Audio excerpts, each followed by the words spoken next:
Tommy here. We're out doing a little work on the road. Today we were going to talk to everybody about what to do if you're a family member of somebody who suffers from substance use disorder. Some of you guys may say, Nate, Tommy, you guys talk about this already. Well, we do. We did. But we continue to speak about it because it's something that Tommy and I continue to get messages about. We continue to get phone calls about. And it's something that, people seem to struggle taking suggestions when they're the loved ones, not even just family, just a loved one. It could be a best friend, could be a girlfriend, boyfriend, fiance, whatever it is, right? We all have somebody that we can think of that may be affected. Some of us, there are people extremely close to us that are affected. And like I said, people constantly say, how can I support them? So we're going to tell you how you can support them and why we give these suggestions and why they're so important. So, number one, if you know someone who is suffering and they're in your life, especially if they live with you, you need to set boundaries. Say, Nate, Tommy, what are boundaries? Well, boundaries are lines that you draw.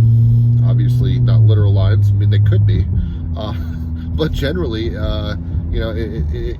they're lines that you draw with, I don't want to say ultimatums, but there are certain things that are non-negotiable, right?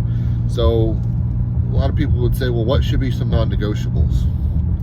Well, Tommy, what should be some non-negotiables? Well, I mean, the most obvious and most important one for me when I was living with my mom and dad, if I was using drugs or alcohol in any manner, I was not allowed to be under their roof. After years of, struggling with heroin addiction, my mom finally realized that giving me a place to stay and making sure that, I had a safe, comfortable place. Like if I had a safe, comfortable place to get high, I'm going to get high there for as long as possible. If I don't have to leave and, if I don't have to go get a job and I don't have to do this and have to do that, like I'm going to sit in my room and I'm going to get high in my room. And my mom realized that by giving me that option, she was just helping me kill myself. And it took a long time, took a lot of trial and error for her to realize that. But, when she finally did, it saved my life. But as boundaries, that was the main one and the most obvious one. Like I said, if you're, especially if it's your son or daughter and they're using in your house, like I understand how difficult it is to kick your loved ones out, whether it's your child or your spouse or whatever, but it absolutely saved my life. If the person that you live with is using and they don't have a job because they've lost it due to their substance use and the consequences associated, and you are paying for everything, you absolutely have the right to say, I will not financially support you harming yourself and potentially killing yourself. Even if they don't kill themselves quickly, they're killing themselves slowly, right? And say maybe not physically right away, but they're killing themselves emotionally, mentally, spiritually. A lot of people who are under the influence on a constant basis struggle to make social connections, personal connections. They're emotionally unavailable, right? So one of the things you need to understand about boundaries too is when you set a boundary, be prepared to keep it. A lot of times addicts, we will treat people how they train us to treat them. So, if you constantly say, so take me for an example, my parents would constantly say, Nate, if you use, you can't stay at our house. Well, and then if I continue to use and they don't kick me out, what does that tell me as the person who struggles with substance use disorder? Oh, they're not serious. They're saying this. They don't mean it. Be very careful about the boundaries you set and be prepared.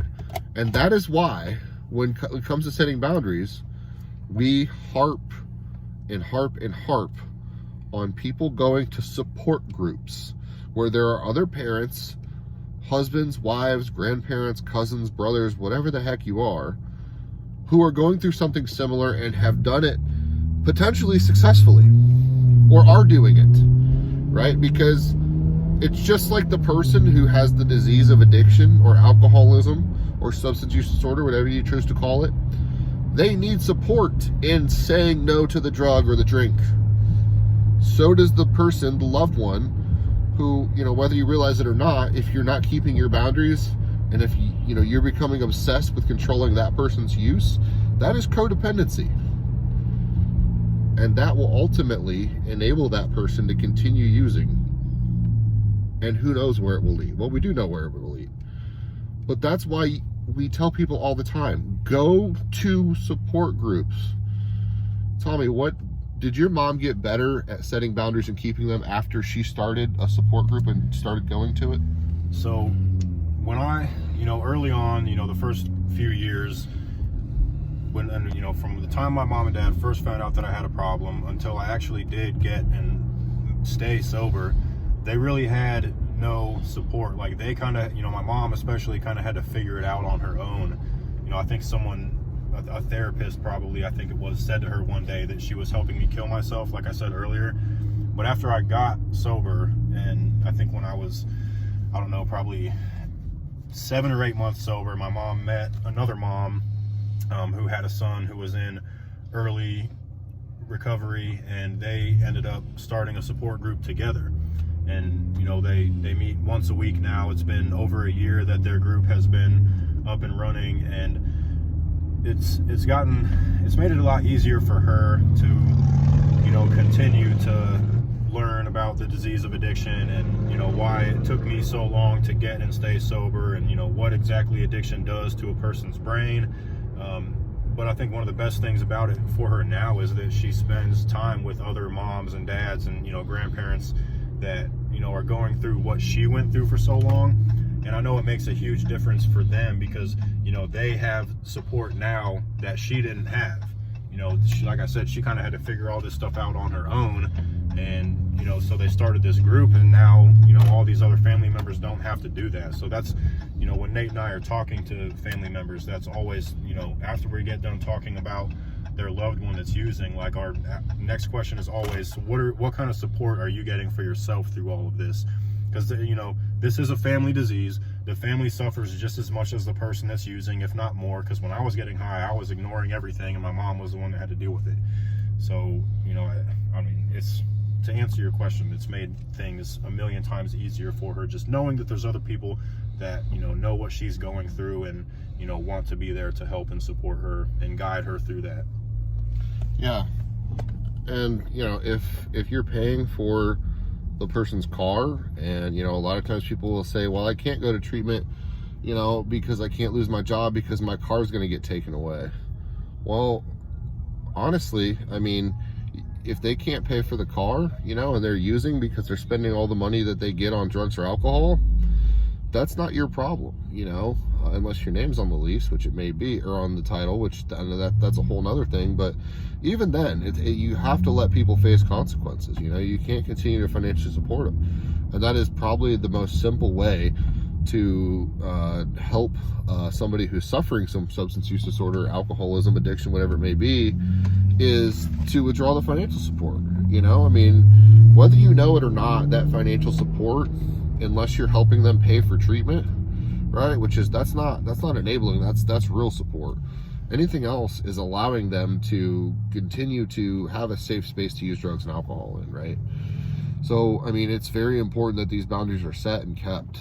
And we see it all the time where people will ask us, and they seem like they're going to take suggestions as far as going to these meetings, and they'll kind of blow us off and say, oh, I'll go when I have time, and a lot of times it's because things are going well for them at that moment. So meetings are not for the times when things are going well, right? Like if you're somebody who trains in self-defense, you don't go to the self-defense gym and train, for the day when you're walking on a sunny day and nobody bothers you, right? It's the same thing with the disease of addiction. It can come out of nowhere, and a lot of times people will think that their loved one is doing well, and a lot of these groups will help them also spot when people are in the relapse drift. A lot of people are drifting towards relapse, and their loved ones don't know it, and they're like, oh my God, I was completely blindsided by this. Well, a lot of these groups can help you kind of keep an eye on that, and also it helps you build up your strength emotionally, mentally, spiritually, with recovery capital. So when your loved one, God forbid, comes home high on whatever it is or drunk, you're not in a panic state. I mean, it'll still bother you, but you will have some tools to fall back on.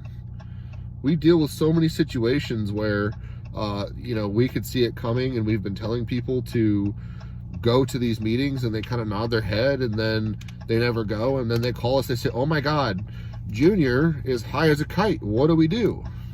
Well, you called us, which is a good step, but likely you would have a much better idea of what to do if you were attending these meetings. And this isn't to shame anybody. This is just a stern warning. We're being 100% honest so that people can avoid these situations, and it always helps to have somebody to reach out to who's a professional, who does this on a daily basis, who can give you some guidance and some support. And again, if you're in there filling your bucket every week, with recovery, which as a metaphor, you could say you're filling your bucket with water. When there's a fire, you can throw it on there and get the fire put out pretty quickly, right? You may not have to call the fire department, which is us. We feel like the fire department a lot, right? People call, say, oh, my house is on fire. It's one of those situations. So we can't harp on it enough. Go to support groups, and if you can't find good support groups in your area, send us a message, reach out to us, say, Nate, Tommy, what are some good support groups in my area, and we'll try to help you out. We have a pretty good idea about Warsaw, the Kosciuszko County area, and the Allen County area, and we're expanding into some other places. But we have a pretty good idea of what are good support groups around here, and you'll never be sorry for spending time at a support group, I promise you, especially when it comes to your loved one who is suffering from this deadly, deadly disease of addiction, which is, ripping apart families and ending the lives of so many people way too early. Tommy, you got anything else? Yeah, one more thing. A lot of times when we're talking to a parent who's got, one of their children that lives at home with them, and they just feel like absolutely helpless, and there's absolutely nothing that they can do to, help encourage their son or daughter to get help. A lot of times we'll ask the questions, well, do they have a job? Do they have a cell phone? Do they have a car? And a lot of times, the parents are paying for a cell phone and paying for their car. And, that was one more thing that my mom realized, like, she could not keep doing that for me, because if I have a cell phone that my mom's paying for, she's making it easier for me to get drugs. If I have a car that my mom is paying for, paying my insurance or whatever, she's making it easier for me to get drugs. So that's, another one of those boundaries that she set. She wasn't going to keep paying for those things for me. And again, it wasn't easy for her to do that, knowing that if I don't have a phone and I need to call her, I can't. But she was willing to take that risk if that meant she was making it a little bit harder for me to not get high. So just add that. All right, guys. Well, we appreciate everybody watching. If there's a topic you guys would like to hear, comment on this video, send us a message, get a hold of us. We'd love to cover anything you guys want to hear. We love topics from our viewers, because this is for you guys. This is for you and your families, to support you guys, because we know that it's tough to find people in this arena who are experienced and knowledgeable and who do it every day. And Tommy and I are by no means geniuses, and we're by no means perfect, but we do our best every day to try to serve whoever is put in front of us. So shoot us a message, comment. We love feedback. So all right, appreciate it, guys. We'll talk to you next time. All right, bye.